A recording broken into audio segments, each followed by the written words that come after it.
Y vi otro ángel volar por en medio del cielo, que tenía el evangelio eterno para predicarlo a los que moran en la tierra, y a toda nación, y tribu, y lengua, y pueblo, diciendo en alta voz: Temed a Dios y dadle honra, porque la hora de su juicio es venida, y adorad a aquel que ha hecho el cielo y la tierra y el mar, y las fuentes de las aguas.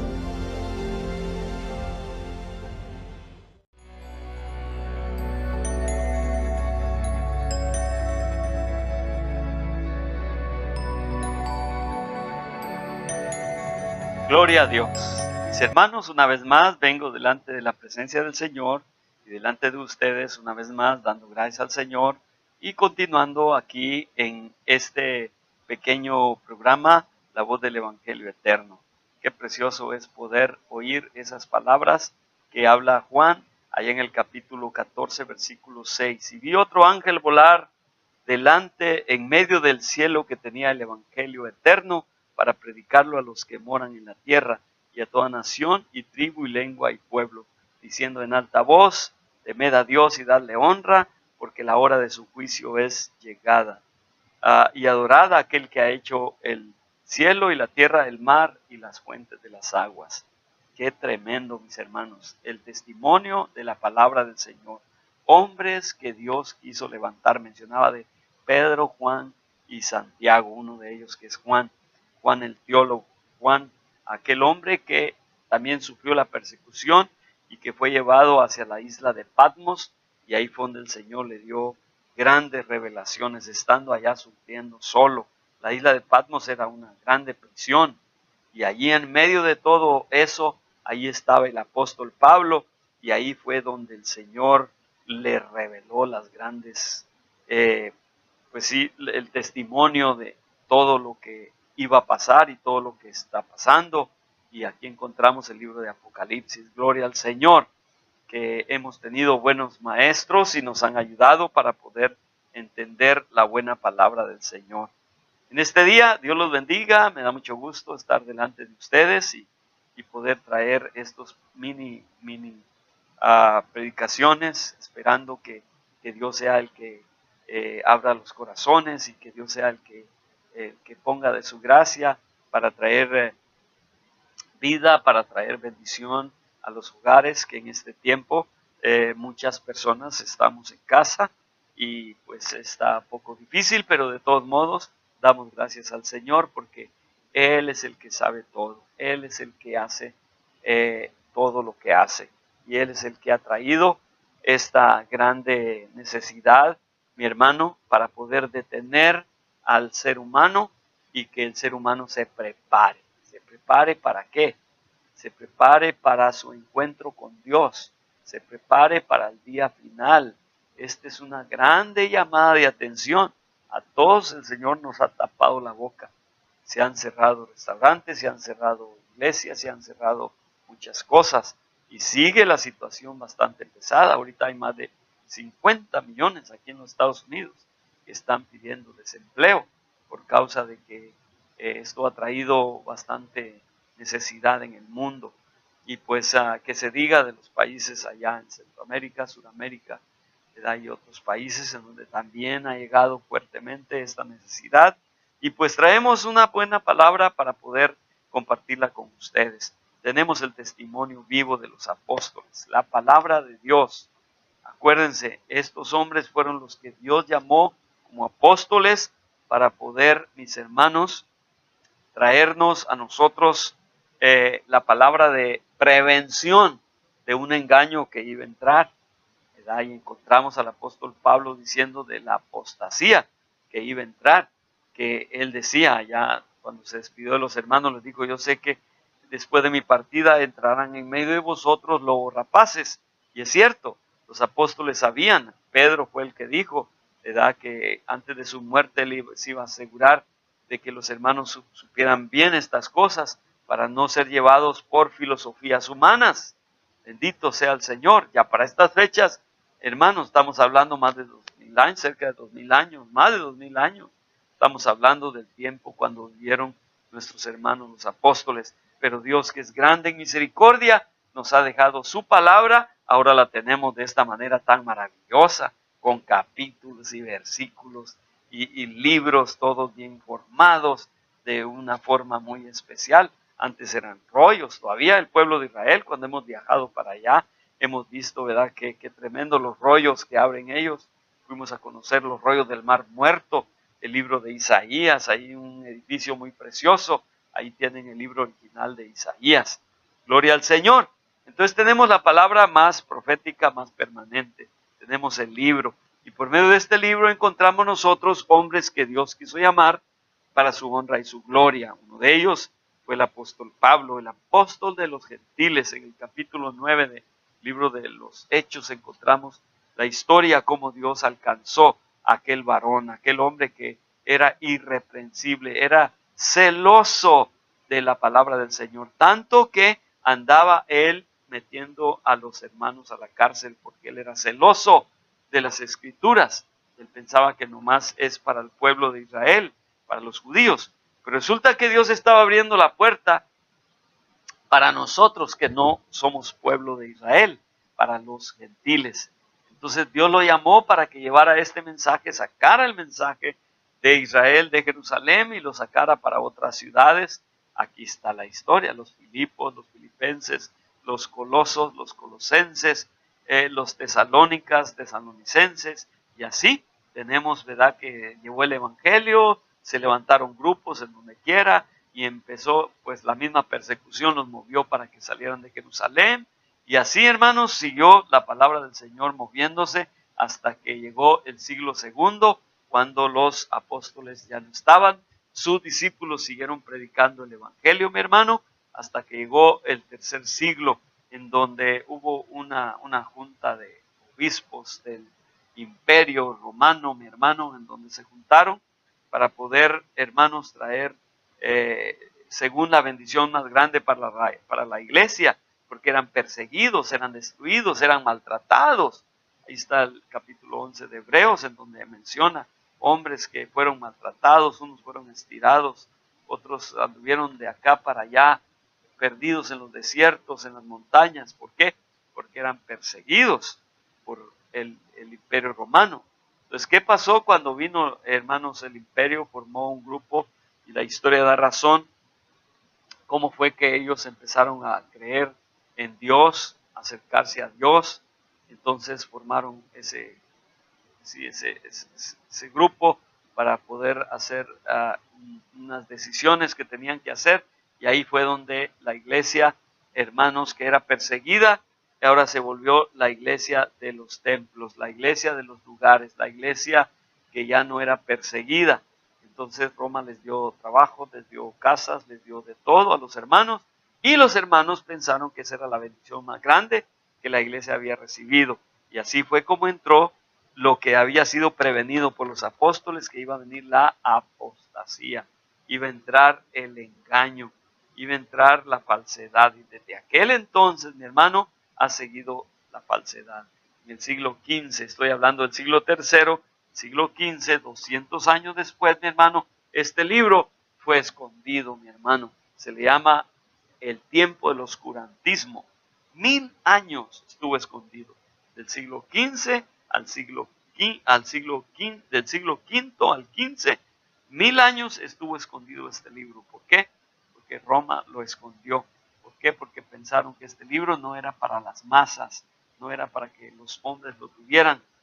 Entonces se escondió el libro, y hasta esta fecha, por eso entre los hermanos católicos ellos casi no leen la Biblia. ¿Por qué? Porque no les imponen, o no les gusta, o no tienen ese privilegio que Dios nos ha dado a aquellos que un día el Señor nos alcanzó. ¿Okay? Entonces no quiero meterme mucho en eso, nomás quiero enfatizar el hecho de que entró el engaño para aquel entonces. 1000 años, hasta el siglo XV, cuando se inventó la imprenta, el año de 1500. Allí fue donde empezaron a hacer copias y copias y copias. Entró persecución, hombres tremendos allá en Inglaterra, hermanos, que vino persecución, pero con toda la persecución salió el libro, mi hermano, para que ahora nosotros lo tengamos de esa manera. Por eso di la vuelta, para traer un poquito de historia acerca de lo que es este libro. Bendito sea el nombre del Señor. Aquí en el libro de Colosenses quiero compartir con ustedes esta palabra preciosa del apóstol Pablo, el apóstol de los gentiles, que Dios quiso llamar como un gigante para que sacara el evangelio de Israel. Ya lo mencioné. Capítulo 1, vamos a leer en el nombre del Señor. Vamos a leer aquí, pues desde el versículo 13 vamos a leer en el nombre del Señor. Dice así, que nos ha librado de la potestad de las tinieblas y trasladado al reino de su amado Hijo, en el cual, el Hijo, tenemos redención por su sangre, la remisión de pecados. ¿Ok? El Hijo, el que vino, Dios manifestado en carne, mencionaba de Emanuel, lo que había profetizado allá Isaías. La Virgen concebirá un hijo y llamará su nombre Emanuel, que declarado es, dice Mateo 1:23, Dios con nosotros. Y el que vino, no vino como Dios, vino como hijo, pero Él es Dios, no hay otro Dios. Es el mismo Dios manifestado en carne. Por eso dice aquí, en el cual tenemos redención por su sangre, la remisión de pecados. Hablando de quién?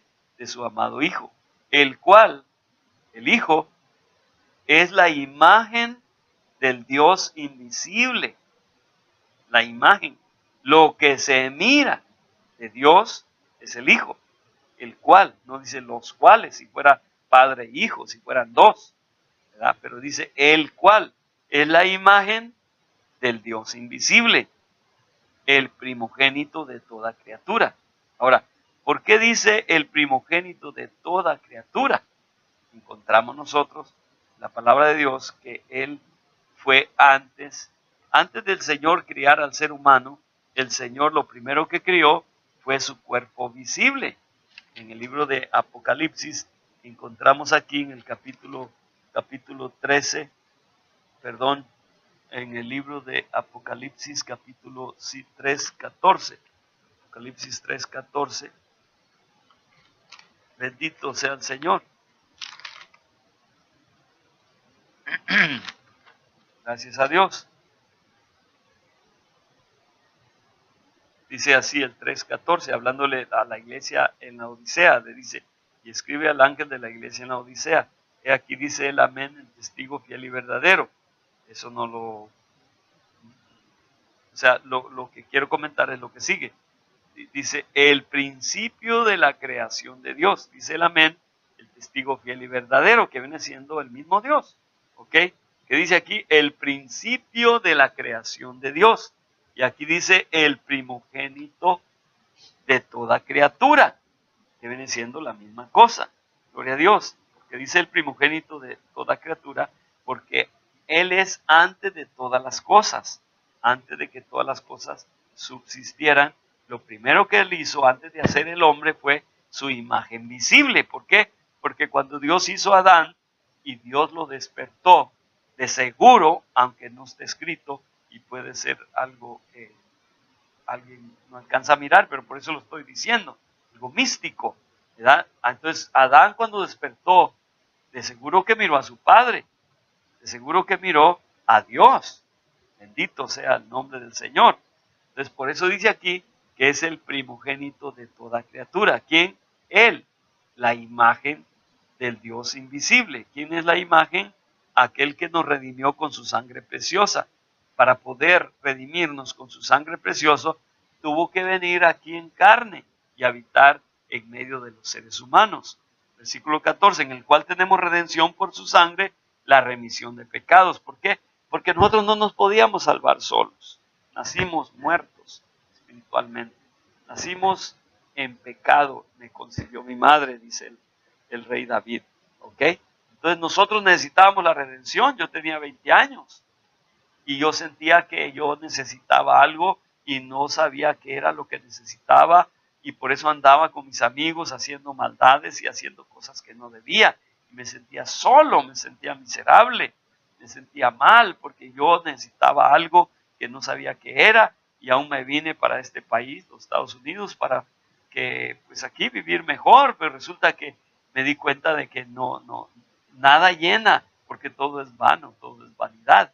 Pero ¿qué pasó a los meses? El Señor me alcanzó, tuvo misericordia de mí. Y cuando Él me alcanzó, dije yo, Señor Santo, yo no necesito nada de lo que tengo aquí en este país. Claro, damos gracias a Dios por este país, pero realmente cuando yo recibí al Señor, para mí fue lo más precioso que pude haber recibido. Gloria a Dios. Entonces, por su sangre preciosa fuimos alcanzados. Entonces yo empecé a oír de que había un nombre sobre todo nombre, el cual se tenía que invocar sobre mí en el bautismo. Entonces oí las explicaciones y me di cuenta de lo que dice la palabra del Señor, de la historia de Juan el Bautista, cuando él bautizaba. Después los apóstoles bautizaban, hasta que llegó el tiempo cuando el Señor, antes de irse, le dio mandamiento a los apóstoles y les dijo que era necesario que nosotros fuéramos bautizados. Ahí Mateo 28:19, en el nombre del Padre, del Hijo y del Espíritu Santo. Pero dice el nombre, no dice los nombres, porque Padre no es nombre, Hijo no es nombre y Espíritu Santo no es nombre. Entonces hay que entender cuál es el nombre que fue dado para salvación. El mismo nombre, Señor Jesús, quiere decir el Salvador, el que salva, nuestro Redentor por su sangre preciosa, como lo estamos leyendo aquí, el cual es la imagen visible, dice el 15, el cual es la imagen visible del Dios invisible. No está diciendo que Él es uno y el Padre es otro, no. Él, el Hijo, es la imagen visible del Dios invisible, el primogénito de toda criatura. Fue el que miró Pedro, Juan y Santiago allá en el monte de la transfiguración, que no se querían bajar. ¿Por qué? Porque vieron la gloria de Dios. Entonces Pedro, Juan y Santiago y los demás apóstoles miraron cosas increíbles que quedaron marcadas aquí en el libro para que tú y yo, mi hermano, ahora nosotros podamos creer. Versículo 16, porque por él, por el Hijo, fueron criadas todas las cosas que están en los cielos y que están en la tierra, visibles e invisibles. Por eso les decía que antes de que el Señor creara todas las cosas, lo primero que Él hizo es su cuerpo visible. Antes de crear nada, el Señor creó primeramente en su plan maravilloso que Él tenía de formar todo lo que es el universo y todo lo que es, hermanos, la naturaleza preciosa que Dios nos ha dado. Es algo maravilloso del cual deberíamos de estar más agradecidos por todo lo que recibimos del Señor. Una naturaleza preciosa, el aire. Qué bonito volar barriletes, volar, aquí le llaman kites, ¿verdad? Allá en México le llaman papalotes, el aire que trae bendición, que nos da refrigerio, que hace que sintamos no mucho calor, el sol, la luna, las estrellas. Gloria a Dios. El rey David dijo en el Salmo 8, uno de mis salmos preferidos, dice: cuando veo los cielos obra de tus dedos, la luna y las estrellas que tú formaste, digo que es el hombre para que tenga de él memoria. O sea que antes de crear nada, el Señor formó su cuerpo y entonces empezó a crear todo para beneficio de todo lo que tiene vida. Gloria a Dios, sean aves, sean peces, sean animales, y ahí entre ellos, ahí entramos nosotros también, la creación perfecta de Dios, sus hijos. No hay otra cosa más preciosa que tú y yo, porque somos criaturas, somos hechos a su imagen y a su semejanza. Así de que hay que darle gracias a Dios por todo. No nos quejemos de esta pandemia, no nos quejemos, démosle la honra y la gloria al Señor, porque esto es lo mejor que nos pudo haber pasado, para que estemos ahora quietos, para que estemos ahora tranquilos y podamos regresar a Dios. Anímate, mi hermano, anímate, mi amigo, en este día. Espero que Dios esté hablando a tu corazón para que tú te acerques al Señor, porque este es el mensaje de salvación. Estas son las buenas nuevas. Este es el evangelio eterno. Dios sigue hablando al hombre. Por él fueron criadas todas las cosas que están en los cielos y que están en la tierra, visibles e invisibles, sean tronos, sean dominios, sean principados, sean potestades. Todo fue creado por él. ¿Quién es él? Vuelvo a repetirlo, versículo 14, en el cual tenemos redención por su sangre preciosa, que en el 13 dice, trasladado al reino de su amado Hijo, el cual, el Hijo, fueron creadas todas las cosas por él y para él. No dice para ellos, no, dice por él y para él. Y en el 17 dice, y él es antes de todas las cosas. Vuelve a repetirlo una y otra vez. Acuérdate de algo antes de que me despida. Este libro no es de particular interpretación. No nomás es lo que estamos leyendo, hay que entender lo que estamos leyendo. Y en medio de las líneas, mi hermano, allí hay que aprender a leer. No nomás leer lo que está ahí de negro, no, leer entre líneas. Así dice el pueblo de Israel y nos gozamos nosotros por poder entender estas maravillas, mi hermano. Él es antes de todas las cosas. ¿Quién? El Hijo. El Hijo no empezó en Betlehem. No, el Hijo es el principio de todas las cosas. Por Él, a Él, y Él es antes de todas las cosas, y por Él todas las cosas subsisten. Y sigue diciendo el 18, y Él, no habla de ellos, dice Él, Él. ¿Por qué? Porque Dios sigue siendo uno. Y el que vino y se manifestó en carne es la imagen visible del Dios invisible, el primogénito de toda criatura. El 18. Y Él es la cabeza del cuerpo que es su iglesia. Es que el que es el principio y el primogénito de los muertos. Otra vez, el primogénito de los muertos, para que en todo tenga el primado. Es el primogénito de los muertos. Él hizo su cuerpo visible, hermanos, antes de todas las cosas. Él es el principio de la creación de Dios. Y en este día bendigo a Dios por este libro. Bendito sea el nombre del Señor que nos da la oportunidad de venir delante de ustedes. Dios los bendiga. Escríbanme, comuníquense y les deseo lo mejor en este tiempo en que estamos viviendo. El Señor viene pronto, Maranata. Él viene pronto por su pueblo. Dios los bendiga y les doy la bendición que está en Números 6:24 que dice, el Señor te bendiga y te guarde. El Señor haga resplandecer su rostro sobre ti. El Señor ponga en tu vida paz. Dios te bendiga en el nombre